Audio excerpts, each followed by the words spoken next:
প্রিয় দর্শক, আমি সুরাইয়া শিকদার আমন্ত্রণ জানাচ্ছি চ্যানেল আইয়ের সাপ্তাহিক আয়োজন চ্যানেল আই বিজনেস আওয়ারে। শিল্প, বাণিজ্য, ব্যাংক, বীমা ও কর্পোরেট দুনিয়ার সব খবর জানতে চোখ রাখুন চ্যানেল আই বিজনেস আওয়ারে।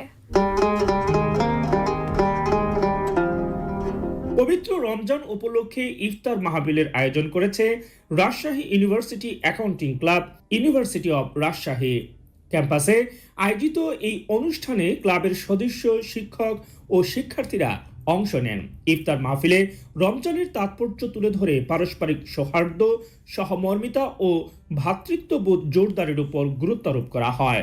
এ সময় বক্তারা বলেন, এমন আয়োজনে শিক্ষার্থীদের মধ্যে বন্ধন দৃঢ় করার পাশাপাশি নৈতিক ও সামাজিক মূল্যবোধ জাগ্রত করতে সহায়ক। এই ক্যাম্পাসে ভবিষ্যৎ ক্যাম্পাস করব, যেমন ক্যাডেট কলেজের একটা ক্লাব আছে, বুয়েটের ক্লাব আছে, আমরা এইভাবে রাজশাহী ইউনিভার্সিটি অ্যাকাউন্টিং ক্লাব করব। স্থায়ী ক্যাম্পাস থাকবে। এই ক্লাবে আমাদের একটা অরাজনৈতিক এবং অলাভজনক একটা প্রতিষ্ঠান হবে। দোয়া ও মুনাজাতের মধ্য দিয়ে দেশ ও জাতির কল্যাণ কামনা করা হয়। পরে অংশগ্রহণকারীরা একসঙ্গে ইফতারে অংশ নেন।